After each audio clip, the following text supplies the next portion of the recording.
இந்திய திருநாட்டில் பெண்கள் போற்றப்பட வேண்டியவர்களாகவும் பாதுகாக்கப்பட வேண்டியவர்களாகவும் இருக்கிறார்கள் என்று சொன்னால் அது நம்மால் ஒத்துக்கொள்ள முடியாது என்றுதான் நான் கூறுகிறேன்.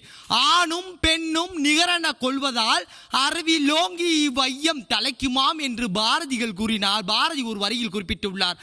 ஆணும் பெண்ணும் நிகரென கொள்வதனால் உங்களுக்கு என்ன அவமானம் என்று தான் கேட்கிறேன்.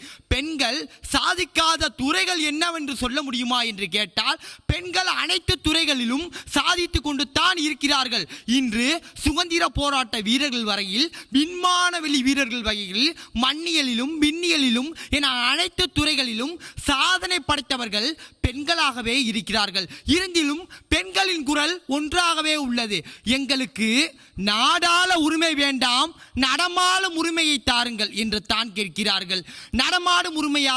ஒரு பெண் கழுத்தின் நகைகளுடன் என்று இரவில் தனியாக நடந்து வருகிறாளோ அப்பொழுது அவளுக்கு முழு சுதந்திரம் கிடைக்கும். பெண்களுக்கு சுதந்திரம் வழங்காத நாடு சுபிட்சமடையாத ஐயா என்று காந்தியடிகள் ஒரு வரியில குறிப்பிடுகிறாரு. பெண்களுக்கு சுதந்திரம் வழங்காத நாடு சுபிட்சம் அடையாது.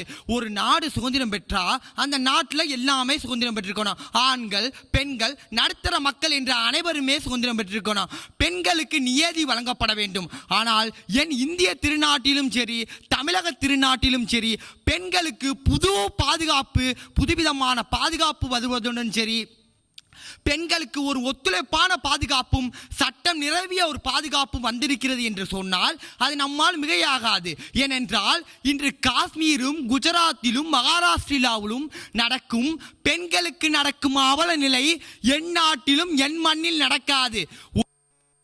தன் கூட்டை விட்டு செல்லும் பொழுது ஒரு சிறு இறகையாவது விட்டு செல்லும். அதுபோல் என் வீரமங்கை வேலுநாச்சியார் போல் பல வீர பெண்மணிகள் அவர்கள் இறக்கும் பொழுது அவர்களுடைய வீரத்தையும் விவேகத்தையும் இந்திய திருநாட்டிலும் இத்தமிழக திருநாட்டிலும் புதைத்து சென்றார்கள் என்று கூறினால் அது நம்மால் இன்றும் ஒரு ஆச்சரிய சம்பந்தமாகத்தான் இருக்கிறது. பெண்களுக்கு பாதுகாப்பு, பெண்களுக்கு முக்கியத்துவம் வழங்கப்பட வேண்டும். ஒரு பெண்ணுக்கு ஏன் அவல நிலை ஏற்படுகிறது என்று நாம் சிந்தித்தால், ஒரு ஆண் மறுமணம் செய்துவிட்டால் அந்த பெண்ணை சரியில்லாமல் என்று குற்றம் சாட்டும் நீ, அந்த ஆண் சரியில்லை என்று ஒரு பெண் மறுமணம் செய்து கொண்டால் அந்த பெண்ணுக்கு அவல பெயரை சூட்டுகிறாயே, இதுதான் பெண்களின் முன்னேற்றமா என்று கேட்டால் பெண்கள் தனியாக சகித்துக் கொள்ளும் அனைத்தும். இன்று கணவன் அவல பெயரை அவர் பெண்ணுக்கு சூட்டுகிறான். ஒரு கை குழந்தையுடன் அந்த பெண் இருக்கிறாள் என்று சொல்ல போனால் அந்த பெண் முன்னேறி இன்று டிஎன்பிசி அந்த குரூப் 4 குரூப் 2 எக்ஸாம்ல பாஸ் பண்ணி இன்று உலகை ஆடுற அளவுக்கு சாதிக்கிற அளவுக்கு அவர்கள் வளர்ந்து இருக்கிறார்கள் என்று சொன்னால் அது பெண்களின் முன்னேற்றமாகத்தான் நான் பார்ப்பேன்.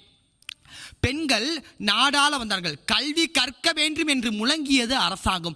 கற்பதனாலே நம் நாட்டின் நிலையோங்கும் பெண்கள். பெண்கள் கல்வி கற்றாங்க, கல்வி கற்று உயர்ந்தாங்க என்பது பழமொழி. பெண்களை படிக்க வாங்கன்னு சொல்லிக்கிருந்தது அந்த காலம்.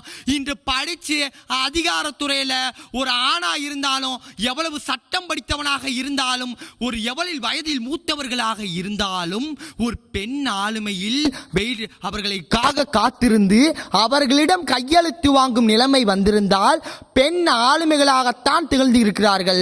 என் இந்திய திருநாட்டில் பெண்கள் போற்றப்பட்டுத்தான் உள்ளார்கள். பெண்களின் முன்னேற்றம் நம் இந்திய சரித்திரம் சொல்லும். வருங்காலம் பெண்களின் தாயாக நான் என்னை பெற்றவளும் தாய்தான், என்னுடன் பிறந்தவளும் தாய்தான் என்று கூறி பெண்மையை போற்றுவோம் என்று கூறி விடைபெறுகிறேன்.